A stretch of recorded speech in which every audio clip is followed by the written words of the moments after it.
আসসালামু আলাইকুম রহমতুল্লাহি ওবরকাতুহু। সম্মানিত দর্শক, জনাব তারেক রহমান সাহেব ডিসেম্বর মাসের 25 তারিখে বাংলাদেশে আসবেন, এটি হলো খবর। এবং এটিকে শতভাগ নিশ্চিত ধরে বিএনপি যারা নেতাকর্মী তারা সর্বোচ্চ চেষ্টা করছেন জনাব তারেক রহমান সাহেবের স্বদেশ প্রত্যাবর্তনটিকে উদযাপন করার জন্য। এখন এই সময়টিতে তারেক রহমান সাহেবের দেশে ফেরা কতটা উচিত, কতটা অনুচিত, বা তিনি এতদিন কেন এলেন না, এখন কেন এলেন, এবং তার এই আশার যে পরিণতি সেটি কি ঘটতে যাচ্ছে, এই বিষয়গুলো নিয়ে আমার মস্তিষ্কে যে চিন্তাগুলো নাড়া দিচ্ছে, অথবা আমি রাজনীতি যতটুকু বুঝি, কোনো রকম পূর্ব প্রস্তুতি ছাড়াই আমার হৃদয় থেকে যে কথাগুলো এই মুহূর্তে উৎসরিত হবে সেটা হলো আমার চিন্তা চেতনা এবং আমার প্রজ্ঞার ফলাফল। আপনারা শুনবেন, ভালো লাগলে স্মরণে রাখবেন, আর ভালো না লাগলে ক্ষমার সুন্দর দৃষ্টিতে দেখবেন। প্রথমত, আমি সেই গত 14 মাস থেকে, একবার ফার্স্ট ডে থেকে আমার কাছে মনে হয়েছে যে 8 তারিখে, ডিসেম্বর মাস নয়, ঠিক জুলাই মাসের যে বিপ্লব, জুলাই আগস্টের যে বিপ্লব, যেটি 5ই আগস্টে পূর্ণতা পেল এবং সরকার যেদিন গঠিত হলো ডক্টর মোহাম্মদ ইউনূসের নেতৃত্বে, তার আগের দিন পর্যন্ত জামাত এবং বিএনপির হাতে পর্যাপ্ত সুযোগ ছিল, সুবিধা ছিল। তারা সেই অপরচুনিটিটা হারিয়েছে, নষ্ট করেছে। অর্থাৎ আগস্টের 5 তারিখ, 6 তারিখ, 7 তারিখ, 8 তারিখ বিএনপি এবং জামাতের যা করণীয় ছিল সেটি তারা করেনি। ক্যান্টনমেন্টে জামাতের আমির গিয়েছেন, বিএনপির মহাসচিব গিয়েছেন, অন্যান্য নেতৃবৃন্দ গিয়েছেন। তারা ইচ্ছা করলে আরও একদিন পরে যেতে পারতেন এবং সেখানে রাজনৈতিক নেতৃবৃন্দ যারা আছেন, ইনক্লুডিং জনাব তারেক রহমান সাহেব সহ, সম্মিলিতভাবে যদি তারা একত্রে বসতে পারতেন, বিশেষ করে এখানে দুটো পক্ষ, বিএনপি এবং জামাত, তারা যদি একত্রে বসতেন এবং কিছু ইসলামী সংগঠন যারা আছেন, যারা যথেষ্ট স্যাক্রিফাইস করেছেন, তারা যদি বসতেন, তাহলে একদিন ডিলে হলেও তুলনামূলকভাবে এখন যা কিছু ঘটছে তার চেয়ে পরিস্থিতি ভালো হতো। এবং যখন তারা এই কাজটি না করে সেনাপ্রধানের আহ্বানে সেখানে গেলেন এবং ঠিক একটা জগা খিচুড়ি সরকার গঠিত হলো। সেখানে সেনাবাহিনীর ডিজায়ার ছিল, বিএনপির ডিজায়ার ছিল, জামাতের ডিজায়ার ছিল, ডক্টর মোহাম্মদ ইউনূসের ডিজায়ার ছিল, এনসিপির ডিজায়ার ছিল। এই বিষয়গুলো তারা করা হয়নি। 2 নম্বর হলো যে বিএনপি এবং জামাত তারা রাজনীতির মুরব্বী। তারা কোনো অবস্থাতেই রাজনীতির এই বিষয়াদি নিয়ে তাদের যে পারস্পরিক যে আলোচনা, পলিটিক্যাল ডিসিশন, সেই ডিসিশনে এনসিপিকে বা বৈষম্য বিরোধী ছাত্র আন্দোলনে যারা নেতৃবৃন্দ রয়েছেন তাদের সঙ্গে বৈঠক করাটাই তাদের ঠিক হয়নি, উচিত হয়নি। তারা আমাদের সন্তানসমূহ, আমরা যে কোনো ব্যাপারে একটা সিদ্ধান্ত নেব এবং তাদের কল্যাণের জন্য আমাদের যে সিদ্ধান্ত, সেই সিদ্ধান্তটাই তাদেরকে জানিয়ে দেওয়া উচিত ছিল, যেভাবে নেপালে ঘটেছে। এই 3টি ভুলের কারণে প্রথম দিন থেকে, সরকারের প্রথম দিন থেকে আজকের দিন পর্যন্ত একটার পর একটা অনাসৃষ্টি ঘটে গেছে। এক, এবং এই কথাগুলো দেখবেন যে আমার একটা কনসিস্টেন্সি রয়েছে, ধারাবাহিকতা রয়েছে।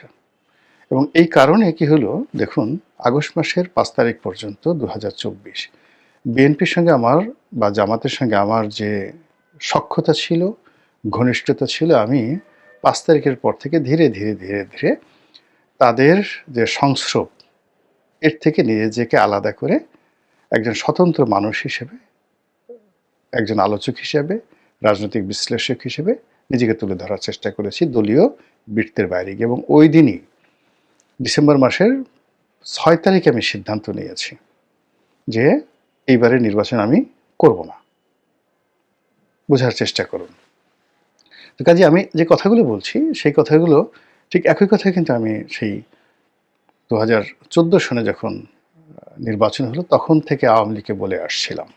তখন আমি আওয়ামী লীগ করতাম যে ইমিডিয়েটলি একটা ইনক্লুসিভ নির্বাচন দিয়ে দেন।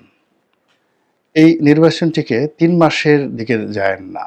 এটা একটা বিনা ভোটে নির্বাচন হয়ে গেছে। 15 দিনের মধ্যে এটা বাদ দিয়ে বিএনপিকে ইনক্লুড করে একটা তত্ত্বাবধায়ক সরকার গঠন করে নির্বাচন দিয়ে দেন। আর যদি না দেন, আপনাদের যত দিন যাবে, এমনকি 10 বছর পরও যদি আপনার পতন হয়, মানে তত ১০ বছর পরে পতন হলে ১০ বছর সময় লাগবে আপনাদের রিগেইন করতে। আর ১৫ দিন পরে যদি আপনারা ক্ষমতা হস্তান্তর করেন তাহলে ১৫ দিনও লাগবে না আপনাদেরকে রিভাইভ করতে। তো সেইটা আমি ৪ বছর ধরে আওয়ামী লীগের বিরুদ্ধে প্রচার করেছি। তো এই যে যখন এই সরকার এলো তখন যেহেতু আমি পুরো সময়টা ২০১৪ থেকে আওয়ামী লীগের রোষানলে আর বিএনপিতে যোগদান করার পর ২০১৮ সালের পর থেকে রীতিমতো আওয়ামী লীগের হিট লিস্টে। ফলে আওয়ামী লীগ অন্যান্য বিএনপির যে সকল রাজনৈতিক নেতৃবৃন্দ রয়েছেন তাদেরকে ক্ষয়ক্ষতি করার যে সকল চেষ্টা করেছে প্রায় সব কিছুই আমার উপর করা হয়েছে। অন্যেরা আহাজারি করেছে, মিডিয়ার সামনে এসে বলেছে, কিন্তু আমি কথাগুলো বলিনি এবং বলবো না। এর কারণ হলো এগুলো অ্যাবজর্ব করার সক্ষমতা আল্লাহ আমাকে দিয়েছেন বলেই তারা এই কাজগুলো করতে পেরেছে। তো এটা তারপর তারা আমাকে যে অত্যাচার করেছে, জুলুম করেছে, আল্লাহ যে তাদের সেই জুলুম অত্যাচারের প্রতিকূলে আমাকে বাঁচিয়ে রেখেছেন এজন্য আমি শুকরিয়া আদায় করছি। আবার ধরুন এই সময়টিতে বিএনপি বা জামাতের সেই পুরো সেই ২০১৮ থেকে একেবারে ২০২৪ সন পর্যন্ত আমার যে এন্ট্রান্স ছিল, সংযোগ ছিল, তো আমি অন্যান্য যারা সুযোগ নিয়েছেন এমন কোনো সুযোগ নাই যেটি আমার জন্য প্রযোজ্য ছিল না। সরকারে এখন যারা চালাচ্ছেন তাদের কাছ থেকে সুযোগ নিতে পারতাম, বিএনপির কাছ থেকে নিতে পারতাম, জামাতের কাছ থেকে নিতে পারতাম, অথবা যারা এই সময়টিতে সুযোগ বিতরণ করেছেন আসলে জ্ঞান বুদ্ধি বা কোনো জায়গাতে আমার কাছে নিজেকে তাদের সাথে হীন মনে হয়নি কখনো। এই কথাটা বললাম এই কারণে যে তাদের অনুমতিও দরকার ছিল না। এই যে একটা অরাজক অবস্থার মধ্যে অন্যান্য যারা সুযোগ নিয়েছেন, আমি যদি একটু চেষ্টা করতাম বা ইচ্ছা করতাম এই সুযোগ নেওয়া আমার জন্য কোনো বিষয় ছিল না। ২-৪টে ব্যাংক দখল করা, ২-৪টে টেলিভিশন দখল করা, ২-৪টে পত্রিকা অফিস দখল করা, তারপরে আওয়ামী লীগের ২-৪ দশজনকে সেফ এক্সিট দেওয়া, এক একটা ডিল হয়েছে। যারা সেফ এক্সিট দিয়েছেন শত শত কোটি টাকার ডিল হয়েছে। আওয়ামী মাইন্ডের যে সকল ব্যবসা প্রতিষ্ঠান রয়েছে শত শত কোটি টাকার ডিল হয়েছে। এগুলো আমার জন্য কোনো ব্যাপারই ছিল না। আমি এই লাইনের মানুষ, সব মুখস্থ, সব জিনিসগুলো মুখস্থ। ফলে ৫ তারিখ সকালবেলা থেকে আমি চেষ্টা করলে কয়েক হাজার কোটি টাকার মালিক সহ মানে পদপদবি আমার জন্য কোনো ব্যাপার ছিল না। কাকপক্ষীয় টের পেত না। এখন চাঁদাবাজ হিসেবে, দখলবাজ হিসেবে যাদের নাম আসছে, আমি এই কাজ করলেও আমার নাম আসতো না। এর কারণ হলো আমি কৌশলগুলো জানি। তো এনিওয়ে সেইগুলো বাদ দিয়ে আমি এই যে দেশের স্বার্থে, জনগণের স্বার্থে, আমার নিজের স্বার্থে সকল প্রলোভন থেকে, লোভ থেকে, লালসা থেকে নিজেকে নিবৃত রাখতে পেরেছি। এই জন্য আল্লাহর দরবারে শুকরিয়া, আল্লাহ আমাকে এই সুযোগ দিয়েছেন। আর ফলে এখন এই কথাগুলো আমি বলতে পারছি, যা বলছিলাম। তো তখন থেকে আমার কাছে মনে হয়ে যায় যে তারেক রহমান সাহেবের বাংলাদেশে ফেরত আসা সর্বোচ্চ এবং একমাত্র নিরাপদ যে সময় সেটি ছিল আগস্ট মাস ২০২৫ সালের ৫ তারিখ থেকে ৮ তারিখ পর্যন্ত। যেদিন সরকার গঠন হয়েছে সেই দিন আর ক্ষমতার লাটাই তারেক রহমান সাহেবের হাতে নেই। আর দিন যত গেছে এই বাংলার জমিন, রাজনীতি, আকাশ বাতাস সব কিছু তারেক রহমান সাহেবের জন্য বুমেরাং হয়ে গেছে। অর্থাৎ ইভেন তিনি যদি ২০২৫ সনের জানুয়ারিতে আসতেন তাহলে ফেব্রুয়ারি মাসে আসলে যে ক্ষয়ক্ষতি হতো তার চেয়ে কম হতো। আর এখন যে আসছেন মানে তার চেয়ে ১০০ ভাগের ১ ভাগ ক্ষয়ক্ষতি হতো যদি তিনি সে আরও ৬ মাস আগে আসতেন। ফলে তার যে ঝুঁকিটি, এই মুহূর্তে দেশে ফেরার যে ঝুঁকিটি, এটি একটি মানুষের জীবনের সর্বোচ্চ। এর চেয়ে তার ঝুঁকি থাকে না। তার দলের জন্য ঝুঁকি হলো মানে এখন দলের সকল কর্মকাণ্ড একটা বিন্দুতে এসে ঠেকে গেছে। No Tarek Rahman, no BNP, no Tarek Rahman, no রাজনীতি, no Tarek Rahman, no election, এমন একটা পর্যায়ে চলে গেছে। ফলে এই যে তার যে দেশে ফেরার যে ঘোষণা এবং এই দেশে ফিরে তার দলকে গুছানোতে তার যে সফলতা, এটার উপরে বিএনপি রাজনীতি অ্যাবসলিউটলি নির্ভর করবে। এখন তিনি এই যে ২৫ তারিখে আসার যে সিদ্ধান্ত তিনি নিলেন, কেন নিলেন এবং এটার পরিণতি কি? পরিণতি কি হতে পারে সেই ব্যাপারে আমি যাকে বলা হয় Maulana Abul Kalam Azad, the India Wins Freedom, India Wins Freedom পৃথিবীর ইতিহাসের যে সকল রাজনীতির বই রয়েছে তার মধ্যে অন্যতম। ভারত যেভাবে স্বাধীন হলো সেই বইতে মাওলানা আবুল কালাম আজাদ ইন্ডিয়ান কংগ্রেসের সবচেয়ে দীর্ঘকালীন যিনি প্রেসিডেন্ট ছিলেন এবং স্বাধীন ভারতের প্রথম শিক্ষামন্ত্রী,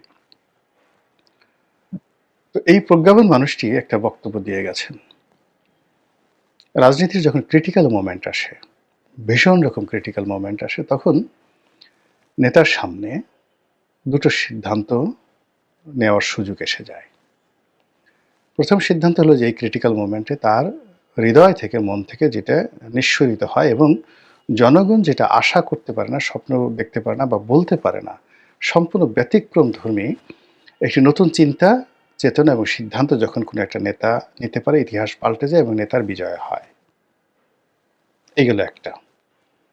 তাহলে কি হলো, যখন একটা ক্রিটিক্যাল সময়ে যায়, সেই ক্রিটিক্যাল সময়ের মধ্যে আপনি স্বাভাবিকভাবে জীবনযাপন করবেন, হাওয়া যেদিকে যায় সেভাবে চলবেন, অথবা আপনি সব কিছুর ঊর্ধ্বে গিয়ে এমন একটা সিদ্ধান্ত নেবেন যার মনোমস্তিষ্কে, যা কিনা কোনো অবস্থাতেই মনোমস্তিষ্কে অন্য মানুষের আসে না।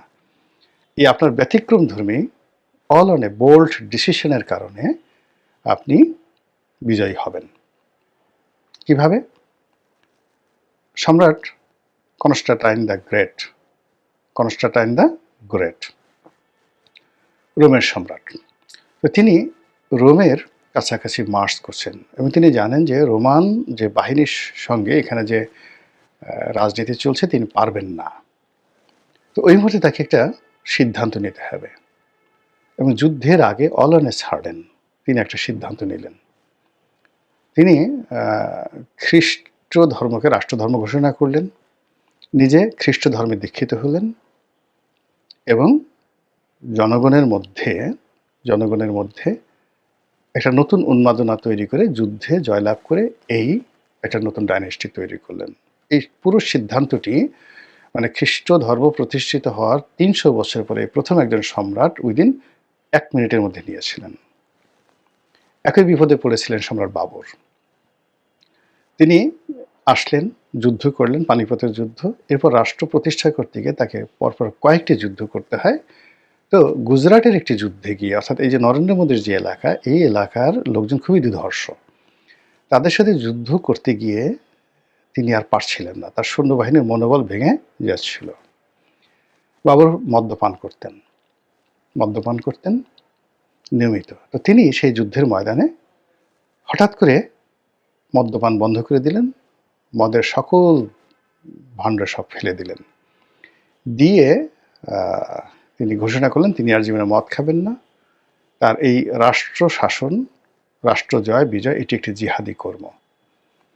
ফলে তিনি যদি জয়লাভ করেন তাহলে হবেন গাজী, আর মরলে হবেন শহীদ। এই কথা বলে তিনি যখন তলোয়ার নিয়ে যুদ্ধের ময়দানে গেলেন, তার সৈন্যদের মধ্যে একটা উন্মাদনা তৈরি হলো এবং তিনি একটা ডাইনেস্টি তৈরি করে ফেললেন, ৩৫০ বছরের ডাইনেস্টি। এই হলো সম্রাট বাবর।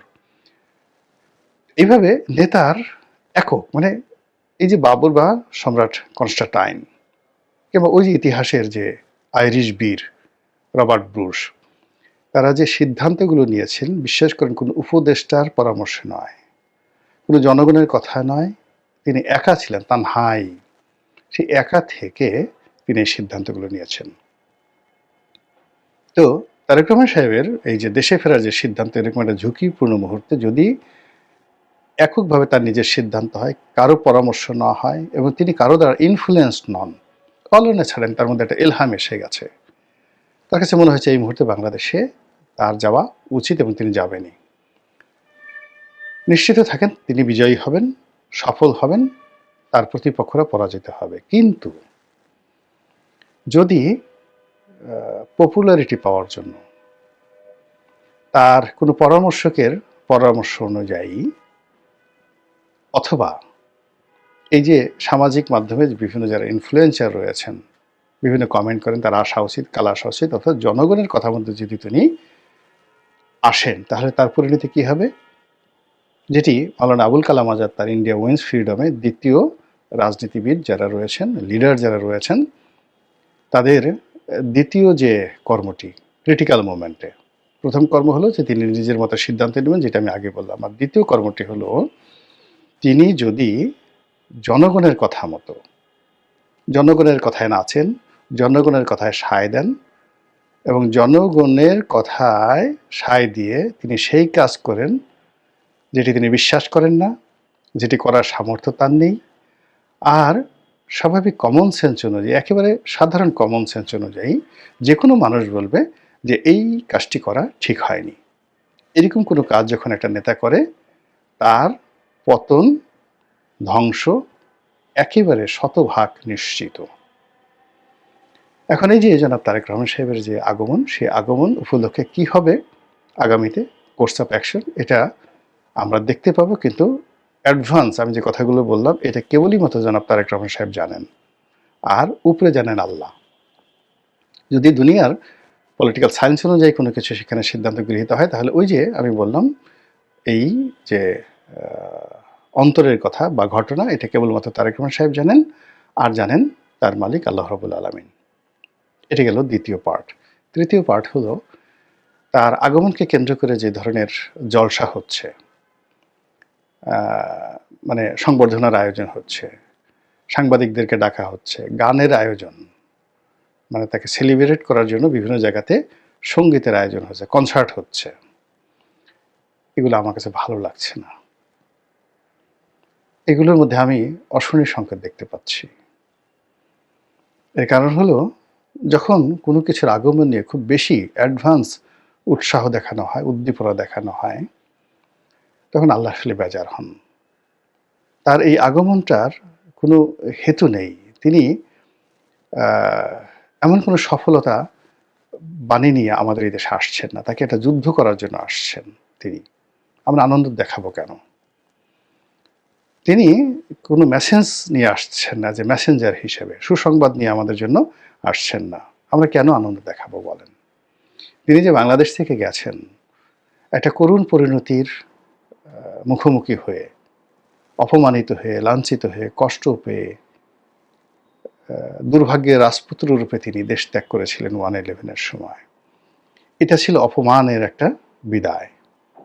সেখান থেকে তিনি আবার যখন ফিরছেন, সেই ফেরাটার মধ্যে দল হিসেবে বিএনপি, ব্যক্তি হিসেবে তারেক রহমান সাহেবের আপনি সাকসেস রেশিওটা দেখেন। জামাত বলবে যে তারা তো এই কাজ করেনি, এই কাজ মাস্টার মাইন্ড হিসেবে এই বিপ্লবটা আমরা ঘটিয়েছি। বিএনপি বলে যে না, আমরা ঘটিয়েছি। তো সব মিলিয়ে যেটা নিয়ে বিতর্ক আছে, যেটার পিছনে লিখিত ইতিহাস আছে, দলিল আছে, এবং সেই সকল দলিলের মধ্যে একটা সিঙ্গেল শব্দ পাবেন না যে শব্দের কারণে আপনি তার আগমনকে উপলক্ষ করে আনন্দ প্রকাশ করতে পারেন, উল্লাস করতে পারেন এবং জাতিকে বলতে পারেন তোমরা আনন্দ করো। কাজে এই যে এত আয়োজন, এত রাগঢাক, এত ঢাক ঢোল, এই জিনিসগুলো ইতিহাসের দৃষ্টিতে, আমি ছাত্র হিসেবে, ইতিহাসের ছাত্র হিসেবে যতটুকু জানি, এটা লক্ষণটা ভালো নয়। আল্লাহ আমাদের এই জাতিকে রক্ষা করুন, হেদায়েত দান করুন, বিপদ বিপত্তি থেকে রক্ষা করুন। আসসালামু আলাইকুম রহমতুল্লাহি ওয়া বারাকাতুহু।